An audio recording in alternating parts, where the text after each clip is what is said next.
গোটা বিশ্বে মহাদেবের 12টি জ্যোতির্লিঙ্গ রয়েছে, কিন্তু জানেন কোন জ্যোতির্লিঙ্গ দর্শনে আপনার সহায় হবেন ভগবান? 12 জ্যোতির্লিঙ্গের কার কোন রাশির সঙ্গে সম্পর্ক? আপনার রাশি অনুযায়ী কোন জ্যোতির্লিঙ্গ দর্শন করা মঙ্গলময় হবে আপনার জন্য? জানুন আপনার রাশির শিবলিঙ্গ সম্পর্কে। শিবপুরাণে 6টি খণ্ড এবং 24,000 শ্লোকে ভগবান শিবের মাহাত্ম্য ব্যাখ্যা করা হয়েছে। এই শিব মহাপুরাণে ভগবান শিবের দ্বাদশ জ্যোতির্লিঙ্গ সম্পর্কেও বর্ণনা পাওয়া যায়। শিব মহাপুরাণে বর্ণিত 12টি জ্যোতির্লিঙ্গের মধ্যে একটি উত্তরপ্রদেশে, একটি উত্তরাখণ্ডে, একটি ঝাড়খণ্ডে, একটি অন্ধ্রপ্রদেশে, একটি তামিলনাড়ুতে, 2টি মধ্যপ্রদেশে, 3টি মহারাষ্ট্রে এবং 2টি গুজরাটে অবস্থিত।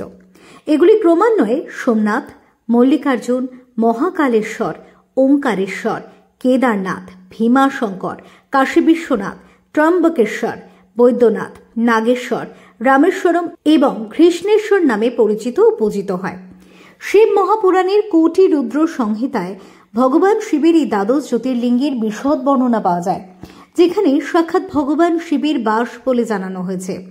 এতে বর্ণিত আছে যে এই জ্যোতির্লিঙ্গগুলির দর্শন করলে পাপের নাশ হয়, মানসিক শান্তি ও মুক্তি লাভ হয়।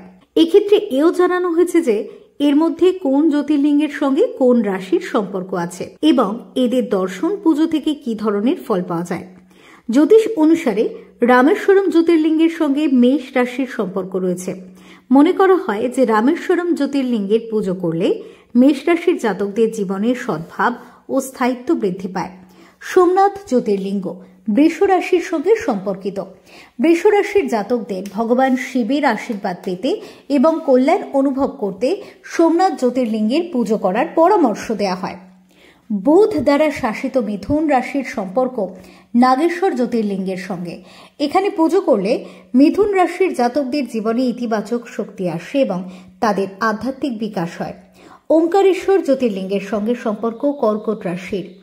ওং এখানে জ্যোতির্লিঙ্গের জ্ঞান ও আধ্যাত্মিক ক্ষমতাকে প্রকাশ করে, তাই কর্কট রাশির জাতকদের এই জ্যোতির্লিঙ্গ দর্শন ও পুজো করা উচিত। সিংহ রাশির সম্পর্ক বৈদ্যনাথ জ্যোতির্লিঙ্গের সঙ্গে।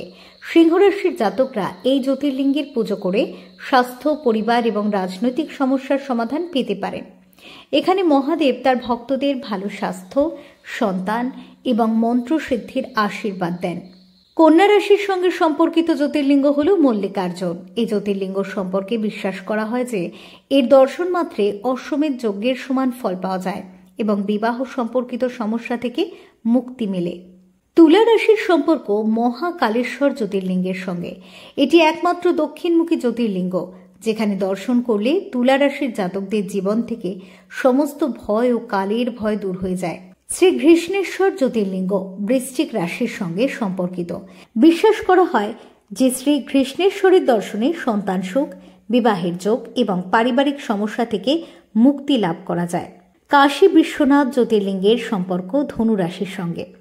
ধনুরাশির অধিপতি গ্রহ বৃহস্পতি জীবনের প্রতিনিধিত্ব করেন এবং কেতু মোক্ষের প্রতিনিধিত্ব করেন। এই জ্যোতির্লিঙ্গ ব্যক্তিকে মোক্ষ প্রাপ্তির দিকে তাদের আধ্যাত্মিক যাত্রায় সাহায্য করে। ভীমাশঙ্কর জ্যোতির্লিঙ্গের সম্পর্ক মকর রাশির সঙ্গে। মঙ্গল মকর রাশিতে উচ্চস্থ হয় এবং এই জ্যোতির্লিঙ্গের পুজো করলে সেই সব ব্যক্তিরা স্বস্তি পেতে পারেন যাদের জন্মকুণ্ডলিতে মঙ্গল দুর্বল অবস্থায় রয়েছে। কুম্ভ রাশির সঙ্গে সম্পর্কিত জ্যোতির্লিঙ্গ কেদারনাথ। এখানে পুজো দর্শন করলে কুম্ভ রাশির জাতক জাতিকাদের মধ্যে আধ্যাত্মিক বিকাশ ও সমৃদ্ধির আশীর্বাদ লাভ হয়। অন্যদিকে মীন রাশির সঙ্গে সম্পর্কিত জ্যোতির্লিঙ্গ ত্রম্বকেশ্বর। মীন রাশির উচ্চস্থ শুক্র বিলাসিতা, আরাম এবং পার্থিব সুখ দেয়। মনে করা হয় যে এই জ্যোতির্লিঙ্গের দর্শনে জীবনের এই দিকগুলি সম্পর্কিত আশীর্বাদ পাওয়া যায়।